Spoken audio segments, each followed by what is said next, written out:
Hello friends, thanks for tuning in. I'm William with Third Hand Earthworks. Most of our content is from our excavation and forestry mulching jobs here in northwestern Connecticut, but right now it's mid-January and it's our off season, so we'll be working on routine maintenance tasks and other workshop projects. Today's project involves this Kubota KX040-4 mini excavator. This machine recently hit 500 hours of service, and thus we have a decent list of maintenance tasks that need to be completed. As with anything, I'm sure that there are some details that we'll miss and things that we can do better, so please leave a comment below with your input. If you're new to the channel, please consider hitting that subscribe button. Thanks, and let's get into it. So the first order of business is to change the engine oil, but got to warm the engine up to do that. So gonna let that run for a few minutes.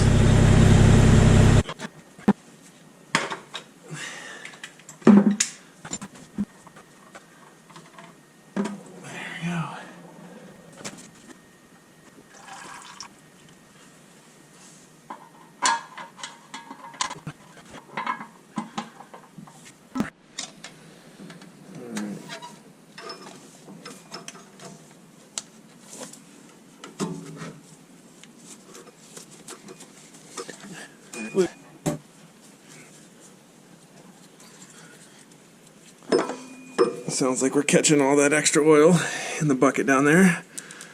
That's good. Alright. Perfect. Sometimes it's the little things that make a big difference. See the thoughtful little plate right below where the filter goes, so that the oil that comes out drips straight down and not down on top of a whole bunch of parts of your machine. Lovely. Alright, so we're going to wipe up that little bit of oil down there before we put the filter in. A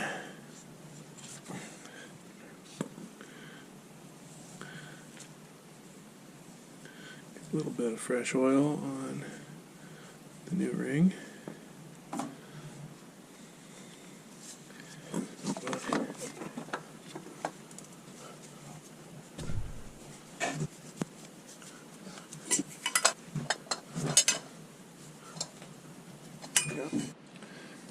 Gonna write the hours and the date.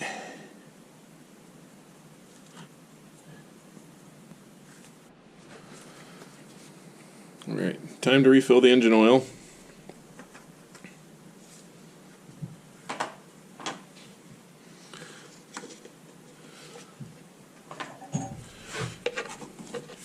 Use this bungee cord to hold up the funnel. Just like that.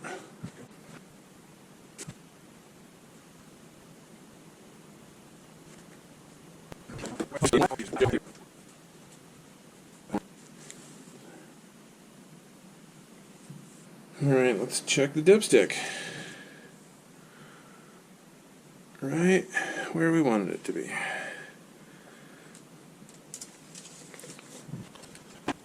Get the fill plug put back in. And now we're done with the oil change. Alright, next up is changing the fuel filter. First we're going to turn the filter valve off. And I'm going to shove this pig mat in underneath it to hopefully catch any fuel that dribbles out. And get the existing filter taken off.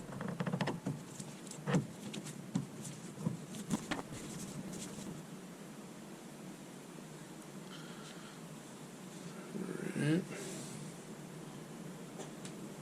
Got our new filter. Going to put a little bit of fuel on the O-ring.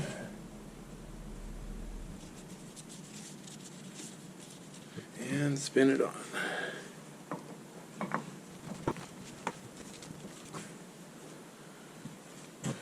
Also time to write the date and hours. And open the fuel valve open again. Now time to purge the air out of it. We're going to turn the key to run and let it sit like that for a minute.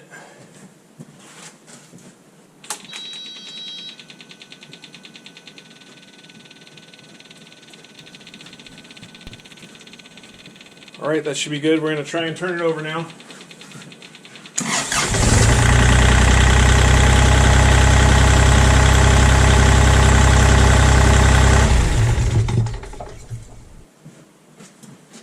And that's it for the fuel filter.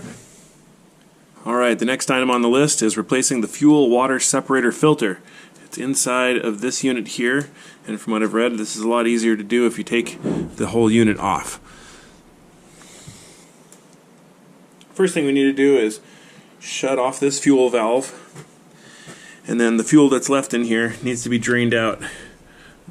This little white thumb screw right here has to be opened up until it starts draining out. Now it's got a tube on the bottom of it, drains out through the bottom of the machine. I've got a bucket below to catch it all. You have to give it a few turns before it starts draining. One thing I realized is that it's a lot easier to give this guy a little crack before you unbolt the whole thing. Got to remove these two hoses, there's one on each side. And I think we should expect a little more fuel to drain out, possibly. There we go. Just a little dribbles. Gonna tuck. There we go. It's worth noting that the KX040 has two different parts for this. When you go to order yours, make sure you call a dealer or somebody and give them your serial number so that you get the right one. I unfortunately got the wrong one the first time, but now have the right one. They're both very similar. One is shorter than the other. It's pretty well drained out, so I'm going to close the drain valve on the bottom.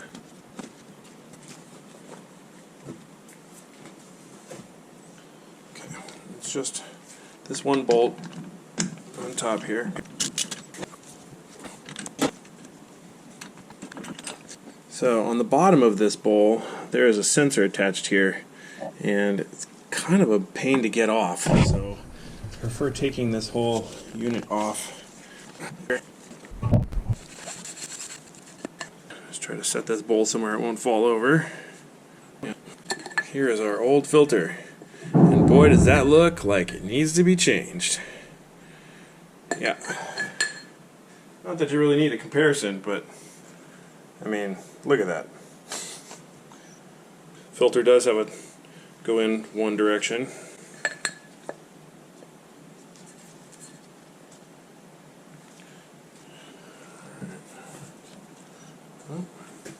There's this ring that sits on the bottom. It's got to sit flat.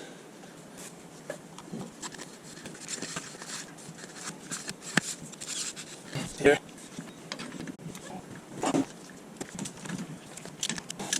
Reattach our two hoses and move the hose clamps back up. Alright, we're going to reopen the fuel valve, and now we're going to turn the key to run and leave it running for a minute. That should fill this fuel bulb back up and purge all the air out of the system.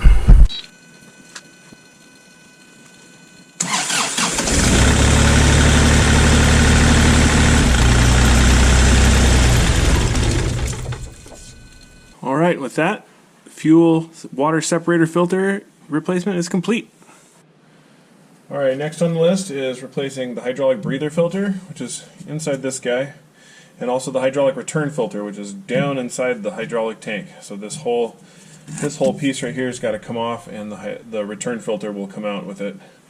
It's a good idea to make sure this is all clean around here, because once this is off, the hydraulic tank will be open, and you don't want to get any contaminants down in there. There will definitely be a little bit of hydraulic fluid leakage when these hoses come off. I better be ready for that.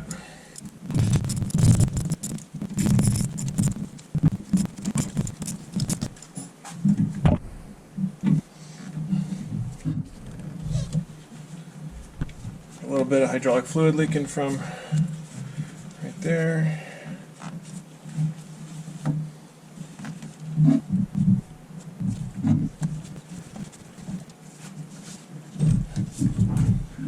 Now that we've got all the hoses off, Time to take out these 6 bolts, and then the whole thing should come out.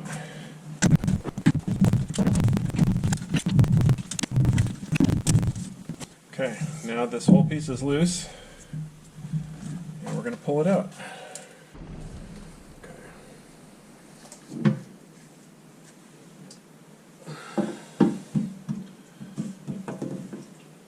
And this whole deal is sitting down in the hydraulic tank, so it's kind of full of oil. I like to hold it here for a minute and let as much drain back into the tank as possible. Okay, I've got a clean area set up over here. We don't want to risk any contaminants getting back into the hydraulic system. This is the return filter that we're replacing. There's a bolt right here that holds this piece of metal on that keeps this from spinning off in the tank. And that metal piece just wraps around the nut shape on the top of the filter. This is a real bear to get off, so I'm actually going to put this in a vise with it only touching the filter. And I'm going to use this monkey wrench on, there's a piece of the backside there that sticks out that's I'm going to use to put the monkey wrench around. And again, to keep contaminants out, I'm going to use this rag. Yeah, this was a full force event to get that broken loose. Okay.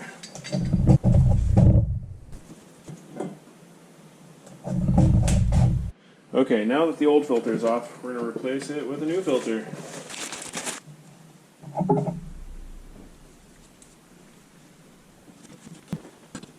Put that keeper back on there.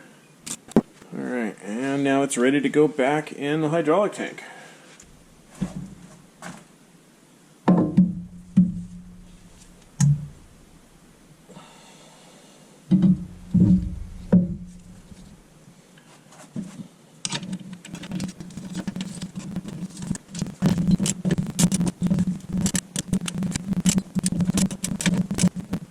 Now that we got the 6 bolts back on, time to put all the hoses back on.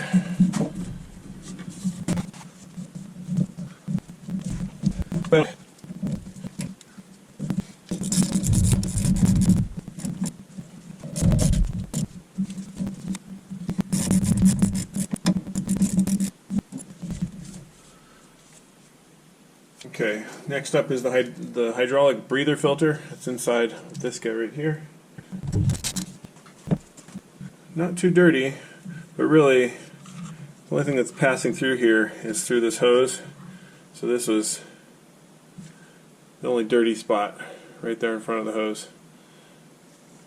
Definitely could probably just turn this and to a clean spot and let it keep going, but we've got a new one to put in, so let's do that. I'm just going to fit that back on this top ring and plop her back in there. Alright, and that concludes the hydraulic breather and return filter replacement.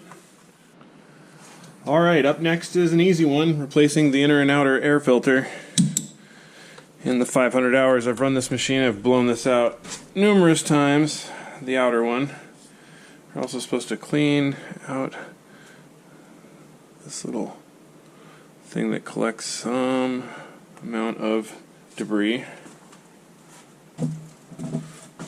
So here's our outer filter. Got a little bit of buildup at the bottom there. And it's generally looking a little dirty. But ideally, this inner one is not dirty at all, which it is not. Here's a comparison. Not sure that the old one had that same yellow color, but it probably did. While I've got this open, I'm going to wipe out the inside real quick. Alright, so we're going to put this new inner filter in.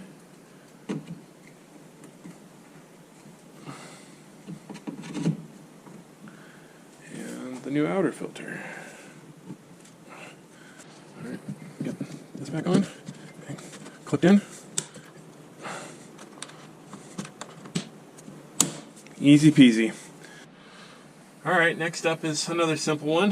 This is just replacing the cabin air filter. Something else that hasn't been done at all yet, but clearly looks like it needs it. Turns out when you order an air filter, you just get one, and the cabin actually has two. So we're going to replace one of these and blow the other one out.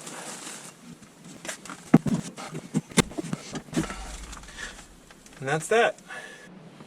Alright, next on the list is changing the final drive oil.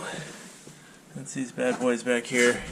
We've got to move the machine so that the drain port is at the very bottom, and then this fill port will be up here, and we can check the oil level at the check port. So let's get the machine moved again and get this in the right place.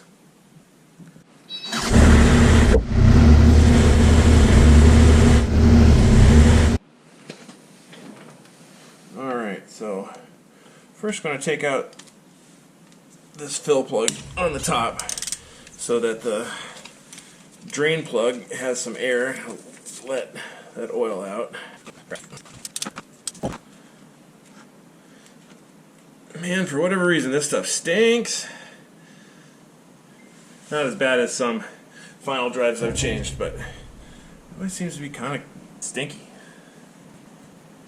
And while we're waiting for that to drain, let's take out the check plug.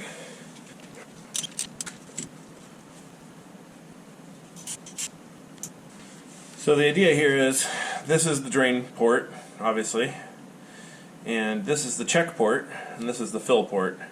So once this is done draining, we'll put the drain plug back in, and then we will use the fill port to fill it with fresh oil until it comes out of the check port. Once it's at the check port, we know that the oil level is right where it's supposed to be. Alright, that looks pretty good. So let's put the drain plug back in.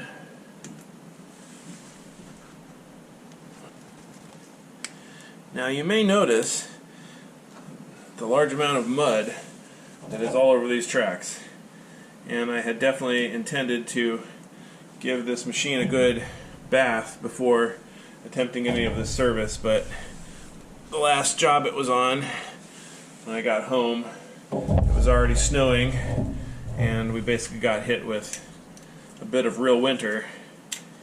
And well, when the weather clears up a little bit, I'll get it outside and give it a good bath. Definitely don't like putting it away this dirty. Okay, so the oil I'm using today is this Stay Lube gear oil. The Kubota manual calls for 80W90. So we're just going to pump gear oil in until it comes out the check hole.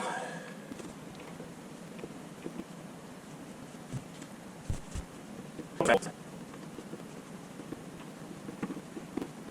I can see it about to come out.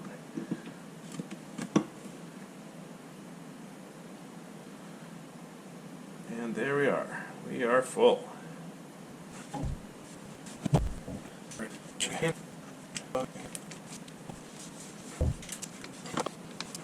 And that side's done.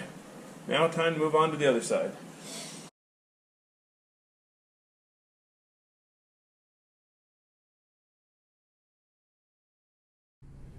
And that's that for the final drive gear oil change.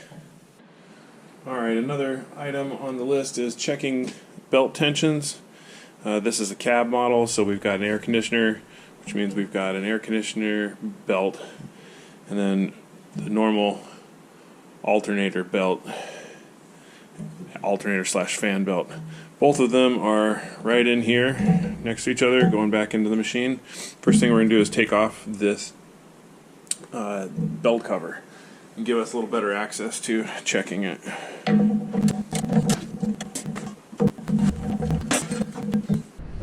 Okay, hopefully you can see down there that pulley has two belts on it. The pulley is coming right off the engine. The belt on the right is for the air conditioner compressor. The belt on the left is for the alternator and the fan belt. We're going to check the tension on both of those. Okay, so the two belts have two different tension specs.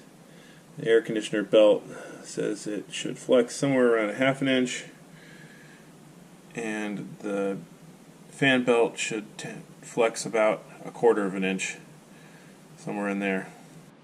Okay, so the manual has specs about how much that should flex, and it has specs about how much pressure should be used. I don't have any way to scientifically measure any of those things, so what I'm going to do is hold this screwdriver on the belt so I know where it started, and then push on it with my finger. This is the air conditioner compressor belt, and I'd say it's moving about 1/2 inch, which is within specs. So I'm going to leave that one alone. And then here's the alternator belt right here. Put the screwdriver against it in the middle here, give it a push. Now that one's only supposed to flex 1/4 inch, and it feels like it's moving like more like 1/2 inch. So we're going to put a little more tension on that one. So we're going to loosen the alternator belt here. Use this screwdriver for some leverage.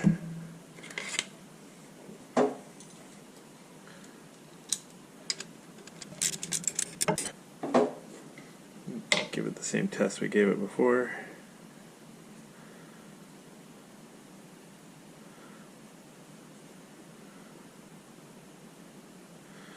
Alright, that seems to be within the 1/4 inch spec, so I'm going to call that done. Almost forgot, we've got to put the fan belt cover back on.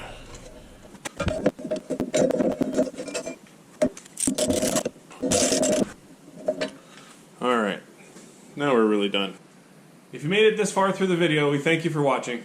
If you liked what you saw or found this video useful, please leave us a like or consider hitting that subscribe button. If you have any feedback or notice that we missed anything, please let us know in the comments below. If you want to check out more of what we do, you can find us on Instagram or Facebook, as well as on our website. There's a link in the description. Thanks, and have a great day.